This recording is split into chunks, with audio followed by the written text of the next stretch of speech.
I'm 23. My ex-girlfriend is 20. We met in college. I've since graduated, but she has 2 years left. She's 21 weeks pregnant and wants to put the baby up for adoption. She was around 14 weeks pregnant when she told me she was pregnant. We had already broken up 2 months before that, and I honestly had no idea she was pregnant. She said she needed space to make her own decision, and that's why she didn't tell me. From the moment she told me she was pregnant, I told her I would support whatever decision she made. I respect that it's her decision. I believe in a woman's right to choose and all that. I feel guilty that I got her pregnant. I'm internally panicking at the idea of a baby, and the idea of being a father is wild and unreal to me right now. But when she told me she was planning to put the baby up for adoption, it felt like a gut punch. She's already connected with an adoption agency and looking at possible adoptive families. In no way do I think she should be forced to be a parent. I would never want to contribute to that. I completely understand her reasoning. It's just making me feel sick. She seems as content as she can be with the decision. She knows this is the right decision for her. I don't know if I can consent to it. I've started researching contested adoptions. I think it's sort of crazy, and I'd have to be willing and prepared to completely support and parent the baby on my own and be able to prove it. I feel guilty thinking about coming in and ruining all of her plans. Maybe it wouldn't be fair to anyone for me to do that, but I'm becoming more uncomfortable with the idea of adoption every day. I've not told her how I feel because I know it took her a while to come to her decision, and even though she feels it's the right one, it's also a highly emotional thing for her. And honestly, the advice was all over the place, and admittedly some of it got me pretty worked up. I think it really helped hearing some unbiased thoughts of my situation though. There's no huge update really. I've decided that just sitting here passively and not saying anything won't get me anywhere. My ex and I are in regular communication. We don't talk every day, but we text every few days. She told me she can't find any adoptive parents that feel right yet. She really wants me to start looking at the stuff the adoption agency has sent. She asked if I had looked, and I told her I skimmed some stuff, but it doesn't really make me feel good. That was my opening to tell her I'm really not sure how I feel about adoption, and I'm having second thoughts regarding my own desire to parent my child or not. She asked me what I was really trying to say, and I tried to communicate that I'm not saying she should keep the baby and be a parent right now. I understand why this is the best decision for her, but I'm not sure if it's the best decision for me. She said, "What? You're going to be a single dad?" Ha ha ha ha. I told her maybe, it's not that crazy. She said it is crazy and don't do this to me. She basically feels like if I do that, even if I don't hold it against her, she's still legally the mom, and suddenly she'll be this horrible deadbeat parent who isn't involved with her child at all. By placing the baby with another family, she breaks the legal ties, and she doesn't have to feel like she's quite as shitty of a person. Even my own mom is unsure of how to feel about what I'm considering it, but she would support me. She understands my feelings about not wanting my child to be raised by other people, but worries I'm biting off more than I can chew. She still support me 100%. She thinks it's crazy, but she also thinks I can do it if it's what I want. I admittedly cried like a baby about it to my mom, and in true mom fashion she thinks I need to follow my heart. Update 2. I've decided to pursue custody of my child and will not be consenting to an adoption. My ex-GF may or may not still try to pursue adoption. There's no way to know right now because she hasn't talked to me since I told her I was uncomfortable with adoption and exploring my own options. I have a consultation with a lawyer next week. In the meantime, I contacted the appropriate local county health departments. I can add myself to the putative father registry in the current state she's in. I've already downloaded the form and will get it notarized and sent off on Monday. This will do nothing to establish paternity, but will hopefully mean that I should be notified should she try to place our baby for adoption without informing me herself. The other state, the state she's from and where her family lives, doesn't have a putative father registry. I'll still need to establish paternity as soon as the baby is born. That is, if she even informs me when she gives birth. I'd really like to be there or be able to get there as soon as possible, but I really have no clue what she's thinking or planning at this point. That I have a pretty clear understanding of my options for establishing paternity, and I'm hoping that by then she'll be willing to sign an affidavit establishing me as the father. Otherwise, I'll need to go through the courts. In an ideal world, she'd agree to a prenatal paternity test. I do believe I'm the father, but it would be nice to have that definitive assurance before I completely turn my life upside down for this. Since she's not event talking to me currently, I can't ask her for that right now. Maybe once she has a chance to process things, we'll be able to talk about this more and she will cooperate. If not, I can't force her to do anything and may have to wait for the test. She's really stubborn, so I can see her digging her heels in. I'm leaving her alone right now, but I will communicate my decision to her after I speak with a lawyer. All of the comments on my previous posts really helped. The constructive criticism was needed. It gave me some important things to think about and questions to answer for myself. It did make me doubt myself, but ultimately the negative comments telling me not to do this or that I can't do it only served to motivate me further. She's around 23 weeks now. It feels like her due date is still a long ways away, but now that she's at the point of seriously looking at and interviewing potential adoptive families, I felt like I couldn't wait much longer to make a decision and move forward with it. Plus, it's going to take me at least that long to figure out some of the logistics. I previously had no clue how expensive daycare is or that wait lists are often months or sometimes even more than a year long. I need to save money, start budgeting, maybe even considering moving slightly closer to family. I haven't figured anything out beyond just making the decision, but that was probably one of the hardest parts. I think if we end up back here I will plan to move closer to my family. Not that I plan to make them raise my child. It'll just be better to have that safety net of people a little closer. But somebody else made a good point about not moving yet. If my ex decides she wants to be involved with the baby, I will have to be prepared to move to where she's at. She lives a few states away. I'm not trying to force that on her, but on the back of my mind I know there's a possibility that she could change her mind. I will not live state away from my kid and I'm not out to have full custody or keep her away if she does end up changing her mind. I think best thing for me to do will be to save the money so that I'm prepared if / when I should need to move, wherever that might be. My ex-girlfriend gave birth to my daughter on New Year's Day and didn't inform me until today.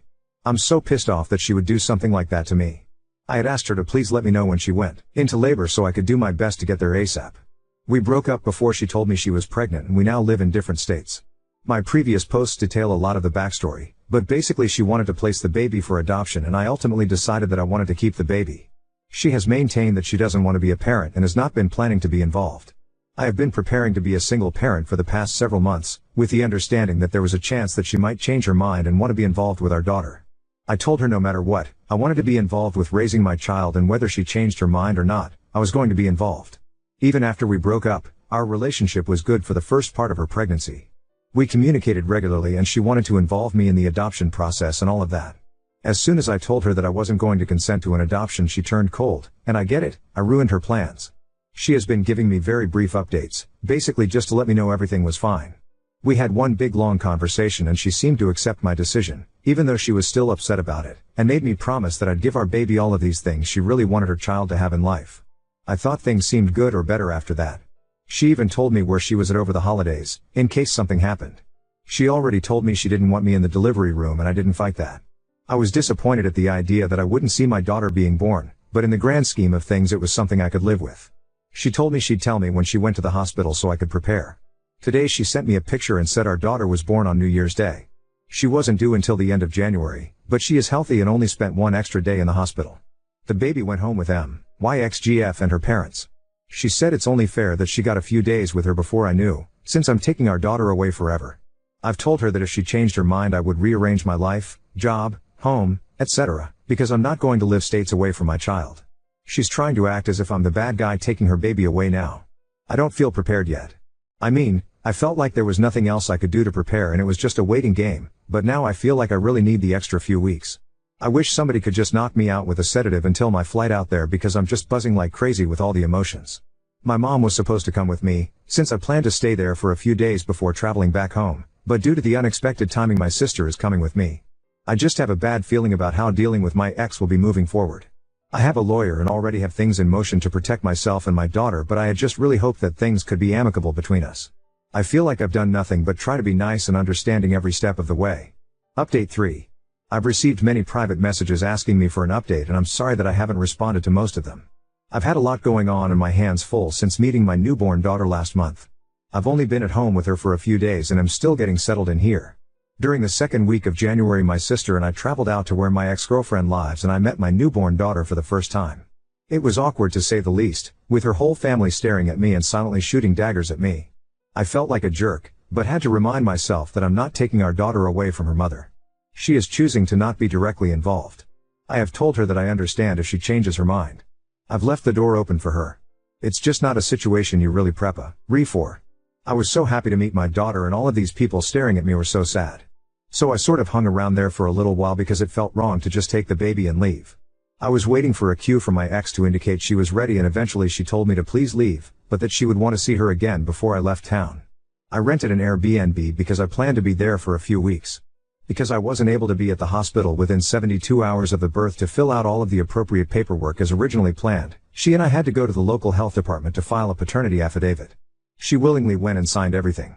The baby's last name will now officially be changed to mine, but my ex picked out the first and middle names and I chose not to argue. As far as custody goes, the paternity affidavit allowed us to agree to share joint legal custody. I had to submit to a court-approved paternity test as part of that, no big deal.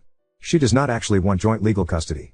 She wants to give me full legal and physical custody, but the form only allows us to officially establish joint legal custody.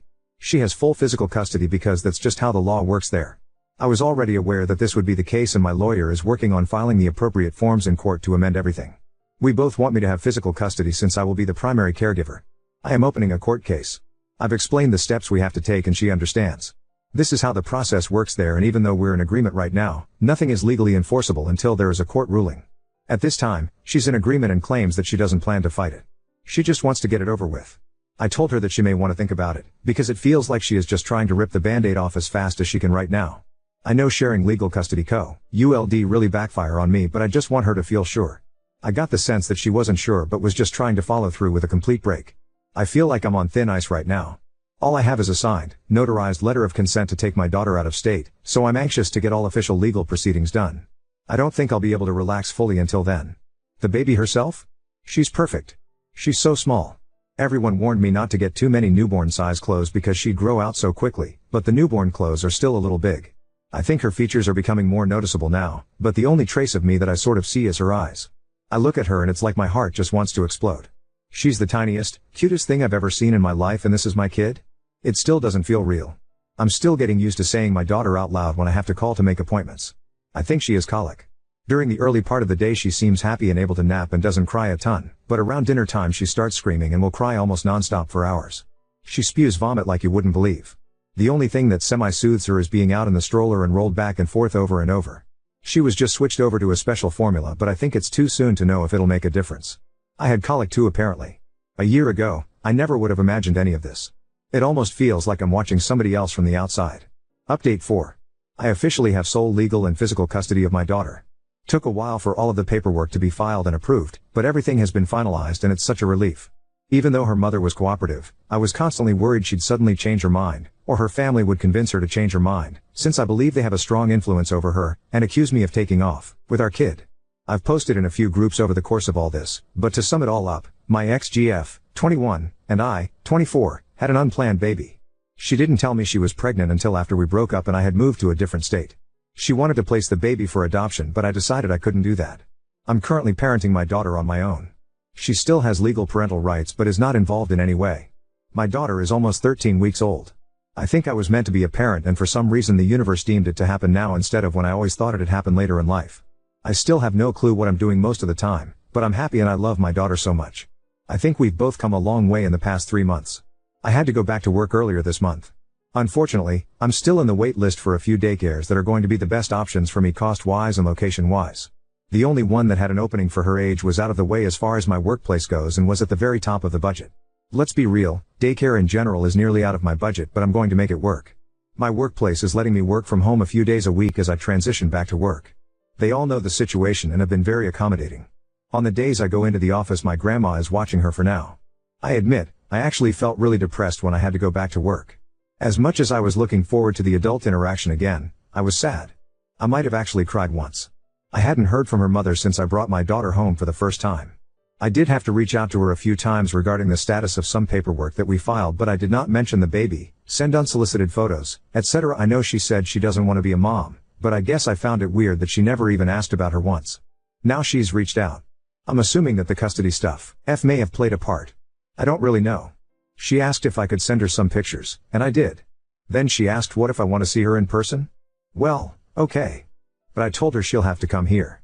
I don't have any PTO time and I don't think it makes sense for me to have to travel states away with a baby for her to see her. She said she doesn't know when she'll have the money and time to do that. I told her I don't know what to tell her then. It seemed like she either wanted me to go to her or for me to pay for it. I can't do either of those things. How do I still feel bad for her for some reason? Update 5. I'm on vacation this week, my daughter's first trip to the beach, and I have some free time. Honestly, I guess I'm feeling really good and just a little bit petty and wanted to share an update as a response to everyone who said I wouldn't be able to handle it or that I'd be begging/forcing my child's mother to be involved. I don't expect anyone reading this to remember anything about my story. Long story short, my ex-GF from college got pregnant and planned to place our baby for adoption. I really did try to accept it and go along with it, but I couldn't wrap my head around having a child out there. I've been raising her as a single parent without any real involvement from my ex. I accepted that this would be the case and I respect her choice. I have a very supportive family, so I have help in that way for sure, but nobody is raising my daughter for me. My daughter will be 6 months on July 1st. She's doing really well for the most part. She's been diagnosed with Sandifer syndrome, which is something most people, including myself, Have never even heard of. She has uncontrollable muscle spasms after eating due to acid reflux, which her originally pediatrician brushed off and made me feel like I was just worrying too much or overreacting to hear colic and severe projectile vomiting after meals. Luckily, this isn't a life-threatening illness or something that should affect her for the rest of her life. It should clear up by the time she's 1 to 1.5 years old, if not sooner. She's already doing better with some diet changes and some other changes on my part as far as feeding positions, frequency of feeding, etc. She's doing so well now that the doctor is holding off on putting her on medication and thinks she probably won't need it. She developed a secondary condition called torticollis, which is essentially short right neck muscles that cause her head to turn to side, so she's going to weekly physical therapy for that, and thankfully it's something that can be resolved and isn't a lifelong condition or anything like that. I feel bad, even though I've been told repeatedly that none of this was caused by anything I did. Rationally, I know that, but I'm finding that a lot of feelings you have as a parent aren't always rational. She goes to daycare now, just started a few weeks ago. Prior to that, my grandma was watching her during the day, so I was really lucky to have that help. I'm still learning to be comfortable with dropping her off at daycare. Before she was born, I thought daycare, no big deal. It's hard to trust total strangers with your kid who can't at least talk to tell you what's happening all day. Not to mention the cost, but having my grandma watch her for the first few months allowed me to save up a very tiny bit. I've paid off credit cards and have vowed not to use them again, so I have that credit in reserve should I ever have any big emergency. I'm definitely budgeting. My sister is into couponing and sales and knows how to get all the deals, so her help has been invaluable to me financially. My daughter's mom isn't directly involved at all.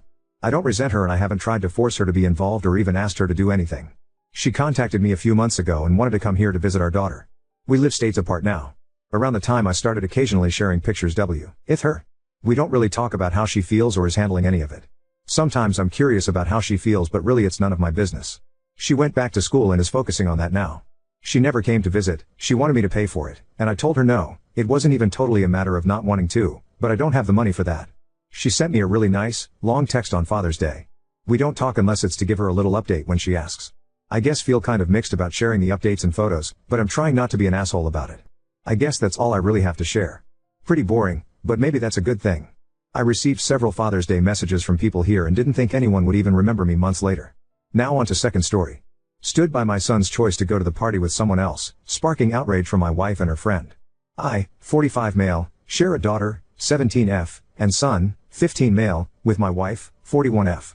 My wife's best friend, 40F, has 2 daughters, 18F and 15F. My wife's best friend moved to our town about 6 years. My wife and her best friend have been not so subtly pulling for the 2 15-year-olds to end up together. I find this weird and low-key creepy. About 2 years ago, wife's BF's youngest daughter appeared to have developed a crush on our son. My son talked to me about it and he had zero interest. So, we discussed how to tactfully but firmly let her down. She has approached him again a number of times over the last couple of years and he has reaffirmed his lack of interest. This past summer, my wife's BF's oldest daughter turned 18. Her parents went all out for her birthday. It was a whole weekend of festivities and events. One of the events was a couple's dinner for the oldest daughter and all her friends and couples. The younger daughter of wife's BF wanted to go to the dinner but did not have anyone to go with. She asked my son, and he agreed to go, but only as friends and just this one time. So, they went together. After the dinner, the couples all watched 10 Things I Hate About You together. It was my son's first time seeing it and he commented that he thought the Heath Ledger singing scene was cool. This is important later. My business partner, 44M, every year, for the last 5 years, throws a huge Halloween party. All our employees are invited along with close friends and family. The party requires a costume. And at this party, there are prizes for best individual costume, group costume, and couples costume. My wife's BF and her family are obviously invited every year. This year, the Halloween party is tonight, October 26th. So, let me get to the reason I am here. About a month ago, my son is at school, and comes towards him as my wife's BF's younger daughter with a whole song and dance routine. She ends it by asking him to be her date for the Halloween party. My son was so frustrated and reiterated, for everyone to hear, that he is not interested in her like that at all. Of course, it being high school, some kids laughed and she ran off crying. She has been bullied pretty badly because of it. My wife's BF is livid and thinks our son owes her daughter an apology. My wife agrees and thinks, at a minimum, he needs to defend her against the bullying. My son has said that for 2 years he has told her he is not interested and reiterated it over and over. At this point, he thinks it's kind of harassing to him and it is not his role to defend her harassment of him. I agree with my son. My wife and I have had a number of disagreements about it since it happened. Well, things have intensified in the last couple of weeks or so because another girl, who wife's BF's daughter apparently does not like, asked our son to be her date for the party and he agreed. They are doing a pretty dope couple's costume. This has really pissed off my wife because she thinks he should, at least, not go to the party with an other girl out of respect. I think that is ridiculous. I plan on driving them to the party with me. My wife now does not want to go to the party and is saying I am an on raising our son to be one. Update 1. The bullying at school has gotten more intense. Apparently, my wife's best friend's daughter confronted the girl who my son did take to the Halloween party. That escalated the bullying from other girls, and 2 factions have formed among the girls in 2 grades over this, and it has gotten out of hand. Apparently some accusations have been thrown around about cheating at my son by various girls. My son has been unbothered because all his truly good friends know the truth. Last Friday we got a call from the school wanting to meet with us about the situation, since my son was the source, their words, not mine, of the issues. We met with some of the administration, and one of the teachers, on Tuesday. They wanted my son to help the situation by defending my wife's best friend's daughter to their classmates. He refused and talked extensively about her harassing behavior over the past 2 years. They pushed against his description of her conduct. But, we ended the meeting with my son promising to provide a list of her harassment over the past 2 years. Tuesday evening, my son prepared the list and showed his mother and I. When my wife saw the list, it was like scales fell from her eyes. She got pretty emotional, apologized to our son, apologized to me, and we had a good group hug. She is now 100% on our side. She asked our son if she could share the list with her best friend. My son agreed. My wife's best friend's response was to double down. My wife is going low contact for the time being. On Wednesday, we took the list to the school. It is a private school and has a strict code of conduct for students in and out of school. So, there is a possibility best friend's daughter may have some type of punishment for her behavior. I took my son out of school for the day and we hung out all day. Just dropped him back off at school today. So, this is the update.